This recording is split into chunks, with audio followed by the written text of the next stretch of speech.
언어학자들의 연구에 의하면 말에는 세 가지 기능이 있다고 합니다. 먼저는 인식적인 기능이 있다고 했습니다. 이 말을 통해서 사물에 대한 지식을 인식하게 된다, 그런 얘기입니다. 말이 없으면 사물에 대한 지식을 습득할 수가 없게 되는 것이지요. 학교에 가서 무엇인가를 선생님으로부터 배울 때에도 말이라는 매개체를 통해서 또는 글이라는 매개체를 통해서 지식을 습득할 수 있는 것과 같은 것입니다. 두 번째는 표현적 기능이 있다고 하는데, 사람의 마음의 어떤 느낌이라든지 또는 감정이라든지 소원이라든지 의지라든지 이런 것이 말을 통해서 표현이 된다, 그런 얘기입니다.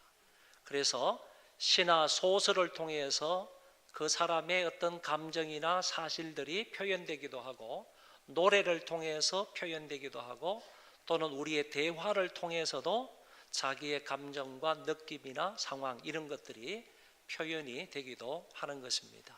그래서 말의 두 번째 기능으로서 표현적 기능이 있다, 이렇게 말합니다. 세 번째는 수행적 기능인데, 말이 일을 한다는 겁니다. 말도 나름대로 역할을 한다 하는 의미로 수행적 기능을 말하고 있습니다. 예를 들면 군대에서 상급자가 어떤 명령을 내리면 말로써 내리거나 글로써 내리게 되면 하급자는 마땅히 그 말을 듣고 그대로 시행을 한다는 겁니다. 이런 의미로 말에는 수행적 능력이 있다, 기능이 있다, 이렇게 표현을 하고 있습니다. 이 언어학자들이 말의 세 가지 기능을 말하면서 이런 기능, 이런 역할을 하기 때문에 인간에게 있어서 말이라는 것은 대단히 중요하다 하는 사항을 말하고 있습니다. 오늘 본문도 말에 관한 하나님의 말씀입니다. 바울이 에베소 교회를 향해서 편지를 하면서 말에는 세 가지 종류가 있다라는 사실을 우리에게 말해주고 있습니다. 그 세 가지 종류 중에 제일 첫 번째는 이웃과 함께 진실을 말하라 라는 교훈입니다. 여기에서 거짓을 버리라 먼저 이렇게 말씀하셨는데, 다시 말해서 진실을 말하기 이전에 너희들은 거짓을 버려야 된다, 그런 얘기입니다. 여러분, 거짓이라는 것은 사람 사이에 갈등을 조장하게 되고 신뢰를 무너뜨리고 더 나아가서 연합을 붕괴시키고 파괴시키는 역할을 하는 것입니다. 거짓말을 하기 시작하면 개인과 개인 사이에 틈이 생기게 되는 거고, 어떤 공동체에서도 거짓말을 하기 시작을 하면 그 공동체가 결국에는 깨지고 만다라는 얘기입니다. 가정도 마찬가지입니다. 가정이 피로 맺어진 그런 언약 관계이지만은 그 관계 속에서도 거짓말을 하기 시작하면 부자지간의 관계도 거짓말을 인해서 깨지는 거고, 부부 사이의 관계에서도 거짓말을 하기 시작을 하면 그 관계에 흠이 가고 금이 간다 하는 사실을 알게 되는 것입니다. 먼저 거짓을 버리라, 그래야만이 진실을 말할 수 있다 하는 사항을 바울이 얘기를 하고 있다는 것입니다. 그런데 여기에서 바울은 거짓을 버리라 이렇게 말했지 거짓말을 버리라 이렇게 말한 것이 아니라는 얘기입니다. 그래서 이 거짓이라는 말 속에는 거짓말을 포함해서 거짓된 생각이나 사상이나 이론이나 가치관이나 이 모든 것들을 포함해서 말하고 있는 것이기 때문에 단순히 거짓말만 버려라 이런 얘기가 아니고, 거짓과 관계되어 있는 이 모든 것들을 버리라라고 바울은 말씀하고 있다는 얘기입니다. 혹시나 우리가 옛날에는 황금 만능주의 사상을 가지고 있었다면 지금은 그거를 버리라는 얘기입니다. 왜냐하면 황금 만능주의 사상은 거짓된 사상이기 때문에 그렇다는 얘기죠. 또 뿐만 아니라 예수님을 부인하고 예수님을 대적하는 생각을 가지고 있다면 이건 역시 거짓된 사상이기 때문에 이것을 버려라 라고 말할 수 있는 것이고, 유대인들은요, 할례를 받아야지 구원을 받는다, 이런 생각을 가지고 있었기 때문에 이것도 기독교적인 안목에서 볼 때 거짓된 생각이다, 거짓된 이론이고 거짓된 신앙이다, 이것도 버려야 한다라고 말할 수 있는 것입니다. 한 가지 더 살펴보면 이 땅을 살아가면서 모든 사람들은 잘 먹고 잘 사는 것이 인생의 가치관으로 생각할 때가 있는데, 이와 같은 옛날 생각들, 이와 같은 옛날 가치관들은 너희들은 버려라, 이런 말로도 해석할 수가 있겠다라고 보는 것입니다. 그래서 바울이 거짓을 버려라 라고 얘기했을 때는 단순히 거짓말만 하지 말라 이런 얘기가 아니라, 여기에는 거짓된 모든 것들이 포함되어 있기 때문에 진실을 말하기 전에 오늘 우리는 거짓된 것을 먼저 버려야만 한다라고 볼 수가 있는 것입니다. 구약에서 신약에 이르기까지 그 중심에 맥맥이 이루어지는 그 유유히 흐르고 있는 사상이 하나 있는데, 그 사상이 뭐냐 하면은 거짓을 버리라는 얘기입니다.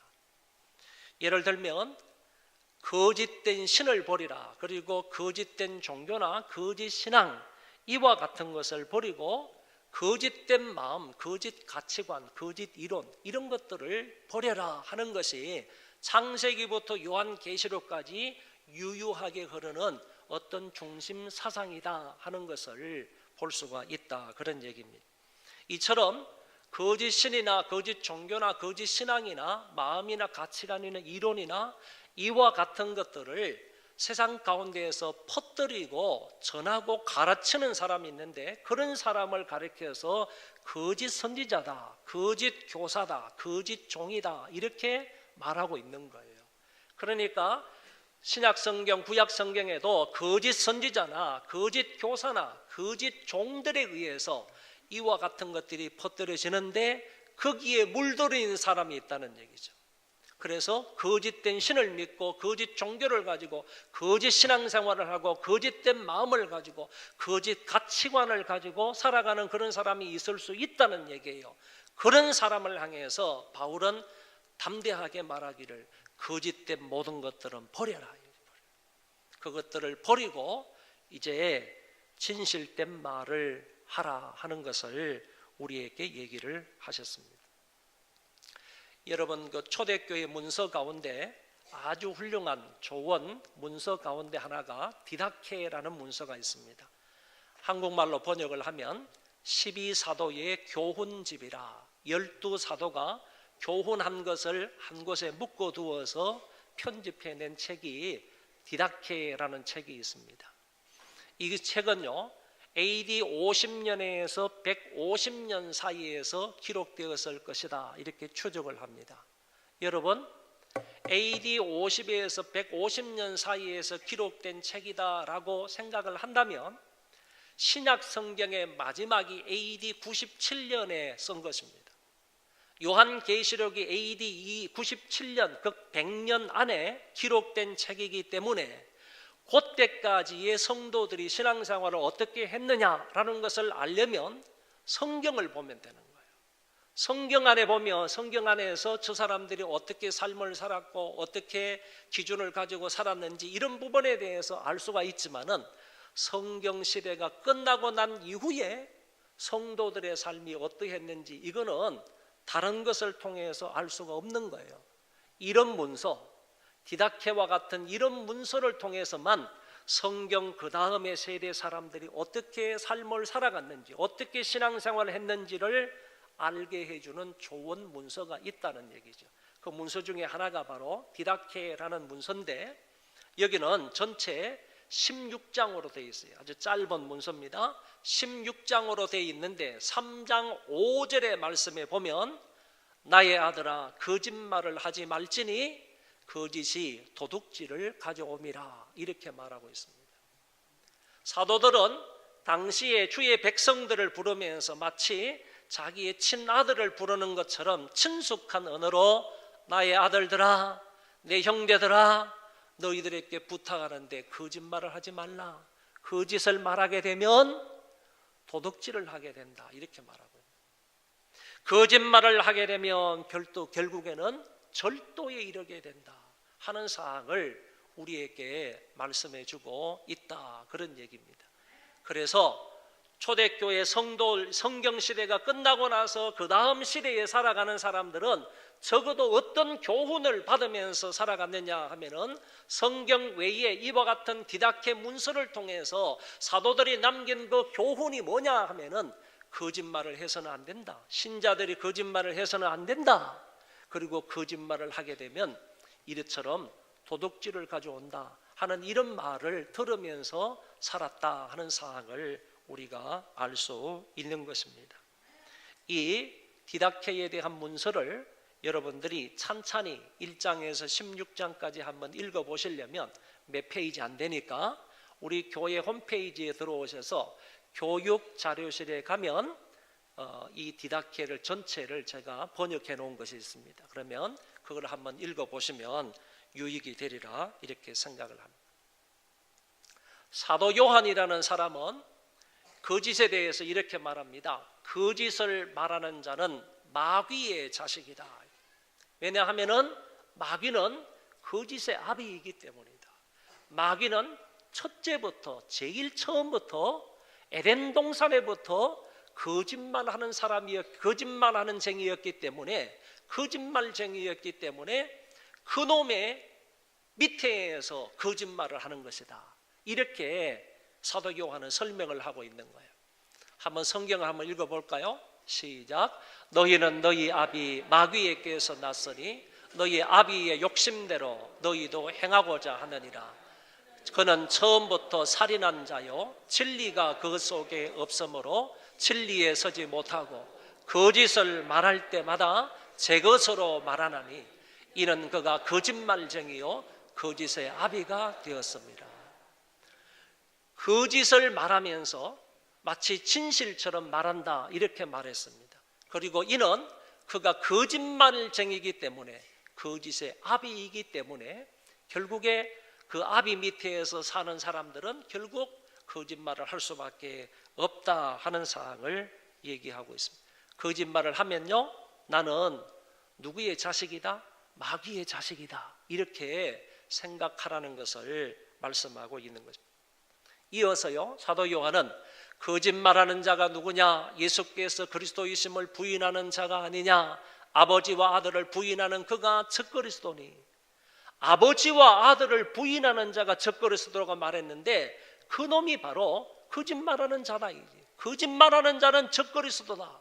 안티크라이스트, 그리스도에 대한 대적자다 이 말이에요. 그리스도에 대한 예수 그리스도를 주로 인정하지 않고 하나님을 믿지 않는 사람, 그 사람들에 대해 그분에 대해서 믿지 않는 그런 사람은, 인정하지 않는 사람은 거짓말쟁이다 말이죠. 이렇게 요한이 얘기를 하고요. 더 나아가서 궁극적으로 사도 요한은 요한계시록 마지막 부분에서 이렇게 말씀하고 있습니다. 개들과 점술가들과 음행하는 자들과 살인자들과 우상숭배자들과 및 거짓말을 좋아하며 지어내는 자는 다 성 밖에 있으리라. 거짓말을 좋아하면서 거짓말을 지어내는 그 사람을 어떤 사람과 동격화시키고 있는가 하면은 개들, 점술가들, 음행자들, 살인자들, 우상숭배자들 이런 사람들과 동격화시키면서 이런 사람들이 지옥에 가는 것처럼 거짓말하는 사람, 지어내는 사람들도 지옥에 간다. 예루살렘 성 밖에서 쫓겨나서 지옥에 갈 수밖에 없다. 이 사실을 사도 요한이 명확하게 말씀을 해주고 있습니다. 거짓말하는 사람은 그리스도를 부인하는 자고 더 나아가서 그런 사람은 결국 예루살렘 성 밖으로 쫓겨나게 될 것이라고 말씀을 하신 것입니다. 이제는 저와 여러분들이 거짓을 버리고 진실을 말해야 하는 것입니다. 옛사람을 벗어버리고 입을 것을 입어야 한다는 얘기입니다. 바울은 에베소서에서 이렇게 얘기를 하고 있는 거예요. 너희들 옛사람을 벗어버리라 이거지. 옛 모습을 벗어버리라 이거예요. 그리고 그리스도로 말미암아 새 옷을 입어라 이거예요. 벗고 입으라는 것을 누차 강조해서 말씀하시는데 어느 생활에 있어서도 말하는 데 있어서도 기독교인들은요 벗어버릴 것은 벗어버리고 입을 것은 입어야 된다, 이 말을 하고 있는 거예요. 뭘 벗어버리라는 얘기입니까? 거짓말을 벗어버리고 새 옷을 입으라는 얘기인데, 뭘 새 옷으로 입으라는 얘기예요? 선한 말로 새 옷을 입어서 선한 말을 해라 하는 것을 여기에서 말씀하고 있습니다. 그러므로 그리스도인은요, 이제 거짓을 벗어버리고요, 새로운 것, 선한 말, 진실된 말로 덧입어야 할 줄로 믿습니다. 그리스도의 몸을 세우는 본질적인 수단이 뭐냐 하면 진실입니다. 한번 따라합시다. 진실. 그리스도의 몸이라는 것은 교회를 말하는 거예요. 교회를 세우는 그 근본적인 본질적인 수단이 뭐냐 하면 진실이라는 거예요. 그래서 우리가 주 안에서 하나가 되었으면, 한 몸이 되었으면요, 서로서로에 대해서 진실해야 된다는 거예요. 만약에 진실하지 아니하면요, 그 가운데에서 이 공동체가 깨어진다는 얘기지. 거짓말을 하기 시작하면 공동체는 깨어진다는 거예요. 파괴된다는 얘기예요.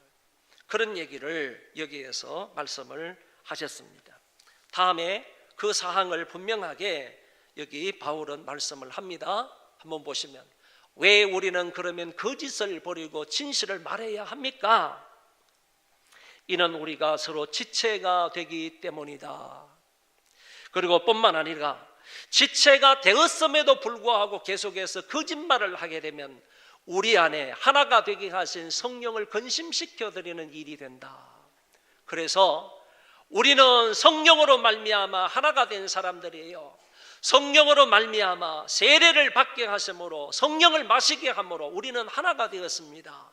하나가 된 상태에서 믿음의 공동체, 신앙의 공동체, 예배 공동체를 이루었는데, 이 공동체 가운데에서 서로서로 거짓말을 하게 되면 공동체는 파괴될 수밖에 없다. 파괴되면 성령께서 근심하게 된다 하는 사항을 말씀하고 있는 것입니다.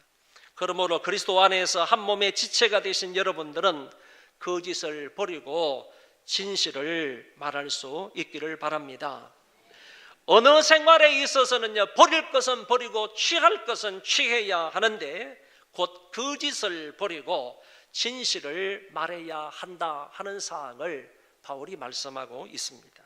두 번째는요, 더러운 말은 입 밖에도 내지 말라 그랬습니다. 이 말은 악한 말은 너희 입 밖으로 나오지 않도록 하라 하는 뜻을 가지고 있습니다.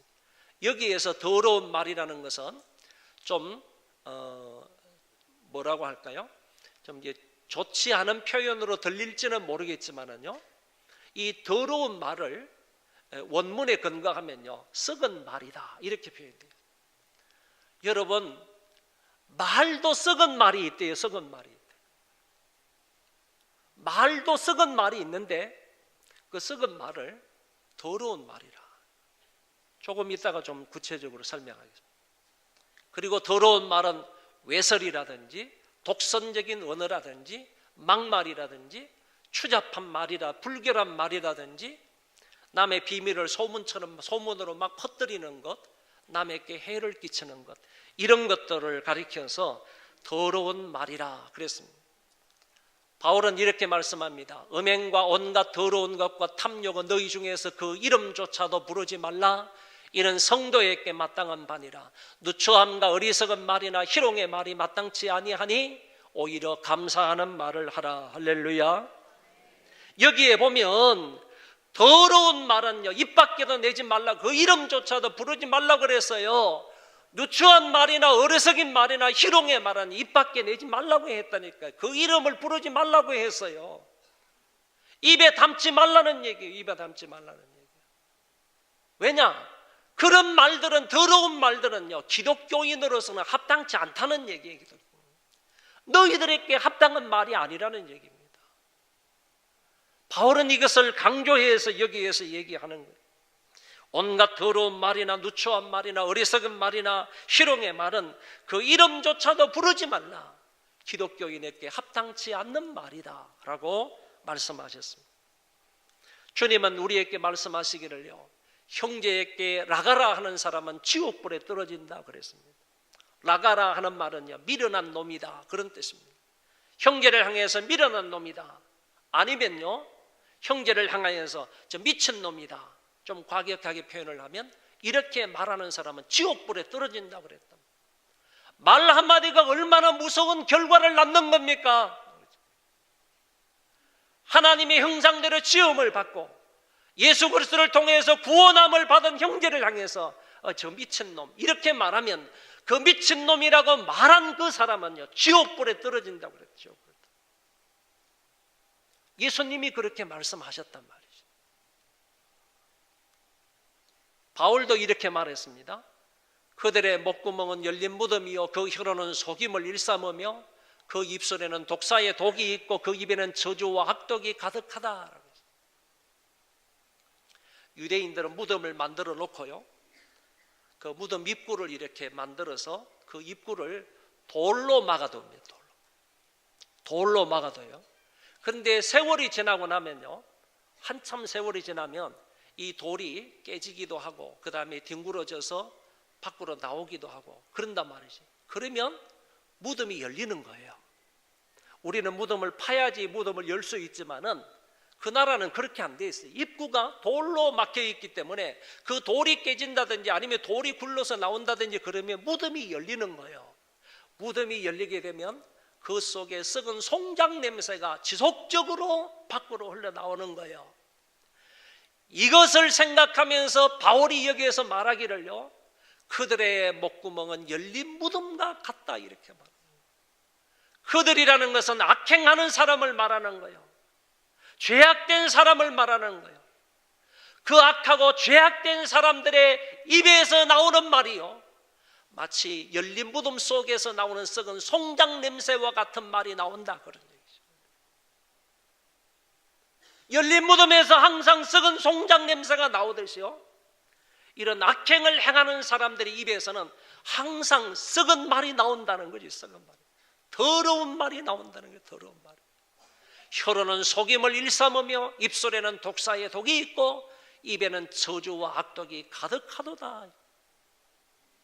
바울이 그들의 입이 얼마나 더럽고 추잡하고 악한지를 이렇게 표현을 하셨습니다. 또 말씀합니다. 그들은 게으름을 익혀 집집마다 돌아다니고 게으를 뿐만 아니라 쓸데없는 말을 하며 일을 만들며 마땅히 아니할 말을 한다. 여러분, 게으른 사람의 특징이 뭐냐면은 자기 집구석에 처박혀 있지 않고요, 남의 집구석에 가가지고 아랫목을 차지하고 앉아 있는 거예요. 게으른 사람들은 항상 그래요. 남의 집구석에 가가지고 점심때 또 특별히 아니면 때가 되었을 때요, 그때 가가지고 축치고 앉아 있는 거지.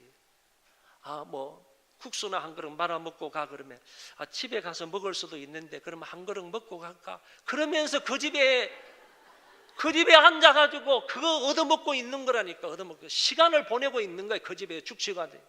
게으른 사람은요 집집마다 돌아다니는 거예요. 집집마다 이렇게 돌아다닙니다. 그런데 집집마다 돌아다니면서 무슨 말을 하는지를 압니까? 쓸데없는 말을 하고 돌아다니는 거예요. 쓸데없는. 그리고 그 다음에 보세요. 일을 만든다고 했습니다. 그리고 마땅히 아니할 말을 하고 돌아다니는 거예요. 아니할 말을 하고 돌아다니는 거예요. 게으름도 죄지만은요, 쓸데없는 말을 하면서 돌아다니는 것도 죄고요, 아니할 말을 하고 돌아다니는 것도 죄인 거예요. 죄인 거예요. 이런 사람들이 있다는 사실을 바울은 디모데전서에서 이렇게 말씀을 하고 있더라라는 얘기입니다. 그래서 우리 기독교인들은요, 쌍스러운 말, 쌍스러운 욕을 해서는 안 되고요, 음담패설이나 막말을 해서도 안 되고요, 남의 비밀을 퍼뜨린다거나 아니면 비방하거나 무미건조하고 무익한 말은 입 밖에 내지 말아야 하겠다라는 말씀입니다. 마지막 세 번째는요, 선한 말을 하여 은혜를 끼치라. 여기에서 선한 말이라는 것은 적당한 말을 말하는 거예요. 적당한 말이라는 것은요, 때와 장소와 상황에 딱 걸맞는 말을 적당한 말이라고 하는 거예요. 때에 맞아야 돼요. 장소에 맞아야 돼요. 그 상황에 맞아야 돼요. 때와 장소와 상황에 잘 맞는 그런 말을 적당한 말이라고 하는 것이고, 그리고 이 말은 좋은 이야기, 좋은 이야기. 나쁜 이야기가 아니고 부정적인 이야기가 아니라 좋은 이야기를 가리켜서 선한 말이다. 앞에서 뭐라 그랬습니까? 거짓을 버리라고 그랬죠. 거짓을, 더러운 말은 입 밖에 내지 말라고 그랬죠. 이런 말에 비하면 반대되는 개념이 선한 말이다, 이렇게 볼 수가 있겠습니다. 오늘 29절에서 이렇게 말씀하십니다. 오직 덕을 세우는 데 소용되는 대로 선한 말을 하여 듣는 자들에게 은혜를 끼치게 하라. 아멘. 이 말씀은 딱 두 가지인 거지요. 말을 할 때 상대편에게 덕이 되는 말을 하라, 이 얘기고, 내가 말함으로 인해서 상대편에게 은혜가 되게 하라. 이 두 가지 사항을 이렇게 말씀하고 있는 거예요. 우리 소망교회 교우들에게 간절히 권면하고 부탁합니다. 얘기할 때요, 상대편에게 덕이 되는 말만 하세요. 덕이 되는 말만. 상대편에게 은혜가 되는 말만 하세요. 바울이 우리에게 권면하고 있는 것 아닙니까? 이 말을 한마디로 줄이면요, 상대방에게 해를 끼치지 말고 모쪼록 유익된 방향의 말을 하라 하는 것으로 해석할 수가 있겠습니다. 사람은요, 말의 훈련을 받을 필요가 있습니다. 교회에서 아무리 믿음이 좋다고 소문이 나고요, 그 사람이 교회 일을 열심히 봉사한다 할지라도요, 말씨가 사납게 되면 교회의 덕이 절대로 안 됩니다. 그렇잖아요. 새벽부터 나와가지고 저녁 늦게까지 교회 일을 하고 사람들을 섬기는 일을 한다 할지라도요, 말투가 바르지 못하고 말투가 선하지 못하면요, 절대적으로 다른 사람과 교회의 유익이 안 되는 겁니다. 그리고 은혜가 될 수가 없습니다. 그래서 우리는 좋은 말을 해야 되는 것이고 아름다운 말을 해야 하는 것입니다. 말의 훈련을 잘 받고요, 입에 파수꾼을 세우고 성령의 통치를 받으면서 말함으로 이 말을 통해서 상대편에게 은혜를 끼쳐야 하겠다. 그래서 우리는 믿음의 말을 해야 됩니다. 이 구절을 한번 다 같이 읽어볼까요? 시작. 믿음의 말, 긍정의 말, 격려와 위로의 말, 감사의 말, 사랑의 말, 인격적인 말이 남에게 덕이 되고 은혜를 끼칩니다. 우리 소망교회 성도들은 이런 언어 생활을 할 수 있기를 바랍니다. 결론입니다. 말에는 세 가지 종류가 있다고 그랬는데, 제일 첫 번째는요, 거짓을 버리고 진실을 말하라. 그런데 거짓을 버리고 진실을 말해야 하는 이유가 뭐냐? 이유가 상당히 중요한데요, 그것은 바로 우리가 그리스도 안에서 하나가 되었기 때문이다. 우리가 하나가 되었기 때문에 상대편을 향하여서 거짓말을 하면 안 된다. 우리는 진실되게 말해야 한다 하는 것을 말씀하셨고, 더 나아가서 성령으로 한 몸의 지체가 되었기 때문이다. 이 손이요, 이 손을 속이면 됩니까? 이 눈이 이 눈가를 속이면 됩니까? 안 되지. 이 귀가 이 귀를 속이면 됩니까? 발이 손을 속이면 됩니까? 손이 발을 속이면 됩니까? 그런데 우리는 한 지체 속에서 서로 속인다는 거야.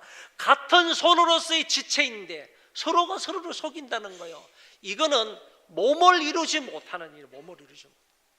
우리는 그리스도 안에서 하나이기 때문에, 성령으로 한 몸의 지체가 되었기 때문에 서로 거짓을 말해서는 안 된다 이거지. 그 이유에 대해서 명확하게 말씀을 하셨습니다. 두 번째는요, 더러운 말은 입 밖에도 내지 말라. 기독교인 입에서는 쌍스러운 욕이나 음담 패설이나 막말이나 험담이나 비방이나 파괴적인 말이 나와서는 안 된다 하는 사실을 말씀해 주고 있고요. 세 번째는 선한 말을 하여 은혜를 끼치라. 위로와 격려와 덕이 되는 말을 함으로 상대편에게 은혜가 되어야 한다라고 하셨습니다. 여러분의 언어는 분열시키고 상처를 주는 언어입니까? 아니면 세워주고 덕을 끼치는 언어입니까? 여러분들의 말은 상대편을 죽이는 말입니까? 아니면 상대편을 살리는 말입니까? 우리의 말이 상대편을 병들게 하는 말입니까? 아니면 상대편을 치료해 주는 말입니까? 내 말이 상대편을 불행하게 합니까? 아니면 행복하게 합니까? 상대편을 부정적인 언어로 말합니까? 아니면 긍정적인 사람이 되게 합니까? 아니면 차가운 말을 합니까? 아니면 따뜻한 말을 합니까? 망하게 하는 말을 합니까? 흥하게 하는 말을 합니까? 말을 할 때마다 이런 것들을 심사숙고해서 모쪼록 덕이 되는 말, 은혜가 되는 말을 할 수 있기를 바랍니다. 거짓되고 더러운 옛모습은 벗어버리고요, 그리스도로 말미암아 진실하고 선한 말로 새로운 옷을 입어서 항상 덕이 되고 은혜를 끼쳐야 하겠습니다. 마지막 이 말을 옆에 사람 손을 잡고 한번 다 같이 한번 하겠습니다. 손을 잡으시고요, 이성이라도 괜찮습니다. 허락할 때 잡으세요. 허락하지 않을 때는 잡지 마시고 옆에 사람 손을 잡으시고, 자, 우리의 말이 시작.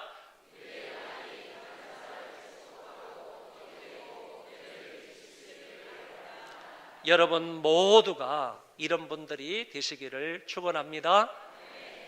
우리 소망교회 안에서는요, 정말 말을 너무나 덕스럽게 하고 은혜스럽게 하고 남에게 유익을 끼치고 그리고 남에게 은혜를 끼치는 그런 말을 하는 모든 성도들이 되시기를 바랍니다. 기도하겠습니다. 자비하신 하나님 아버지, 참으로 감사를 드립니다.